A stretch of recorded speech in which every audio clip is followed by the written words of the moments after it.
Hey, my name is Patrick. And I'm Desiree. And this is Adventure Moto Southwest, and today we're coming at you from Thailand with the 5 top tips for renting a motorbike in Southeast Asia. Stick around to the end because we have a couple bonus tips for you as well. Let's get into it.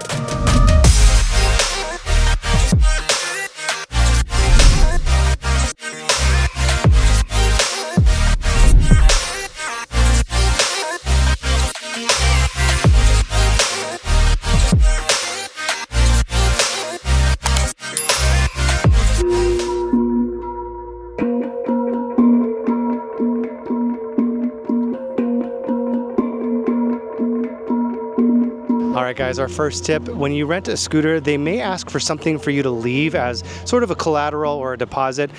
Sometimes they're going to ask for a passport, sometimes it could be a certain amount of money that you put down that you get back, other times it could just be an ID of some kind.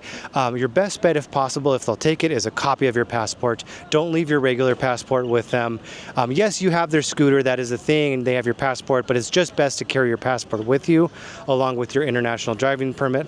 So if they won't accept a copy of your passport, bring an alternative form of ID that you can leave with the shop instead. And another tip is to check your vehicle for damage before you sign anything or before you take it out.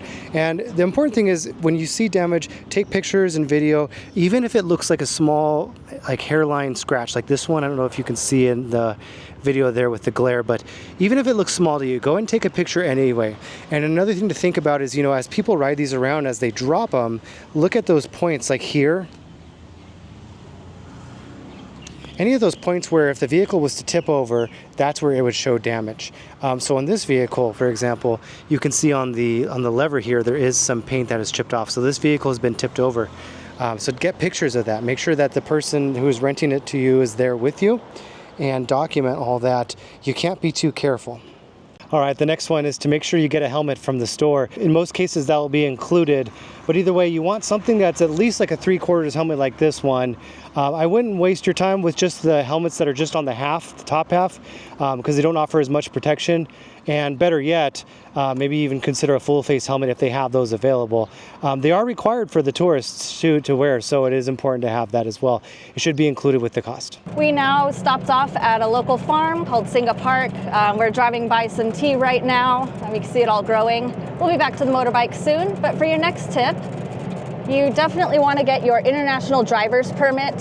When renting the motorbike, they might ask for it. However, you want to have this on you along with your driver's license, just in case you get pulled over for any reason. It was really easy to get it. We got ours at a local AAA office. There was no wait, and we got it the same day. They do require that you have 2 original passport photos. However, if you don't have those on you, don't worry, they do take them there at the office. Ours was $20. The next tip is to be aware of pricing. Something like this that is a 125cc yet relatively new machine shouldn't be more than maybe 200 to 300 baht for the day. Now, if you're looking for something a little bit bigger, like maybe a Honda PCX, which has I think it's about a 150, 160cc engine, yes, that might cost a little bit more, maybe more like the 300, 400 baht range, or a Honda ADV, those might be closer to 500. But for something smaller like this, yeah, that's the price you're going to be wanting to stick with. So do some price shopping if you can.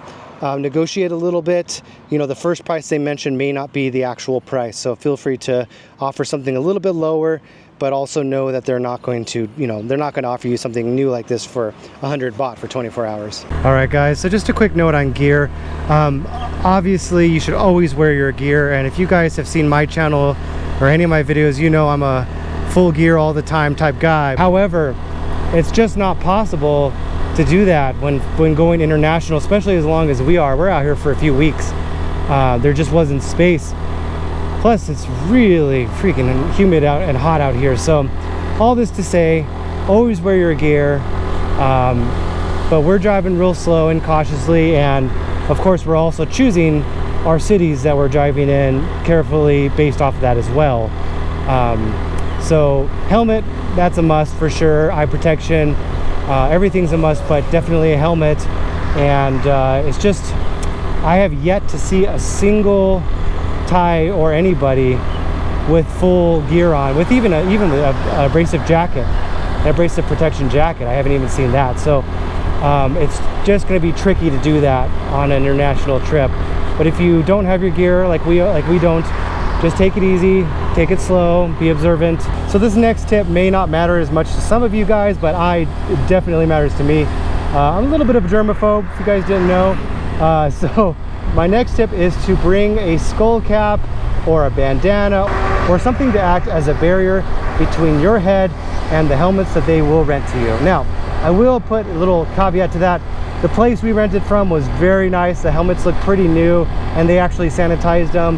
But the thing is, the reality is that these helmets are going on hundreds of people's heads a month, and you don't know what type of things are going on with everybody's heads. So it takes almost no room. We have a couple skull caps on right now that are super light, breathable mesh material. We don't even notice we have them on. They're really easy to throw in the machine wash. So we'll link them below, but they're definitely worth picking up a set. They're super cheap, and hey, couldn't hurt. Okay, and we have an extra bonus tip for you. You know, obviously you want to wear full gear if possible, but you know, we flew in from America, so it just wasn't feasible for us to wear all of our gear in our checked bag. So with that in mind, try to bring some sun sleeves, because we've both gotten pretty sunburned today.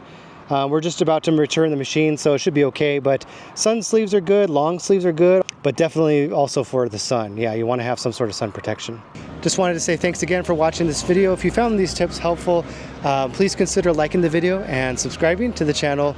We have more content planned. Occasionally we ride outside of the United States, or we just do a lot of different trips within the United States as well, gear reviews and all that. So consider subscribing. We'd love to have you here. Thank you for watching Adventure Moto Southwest, and we'll catch you in the next one.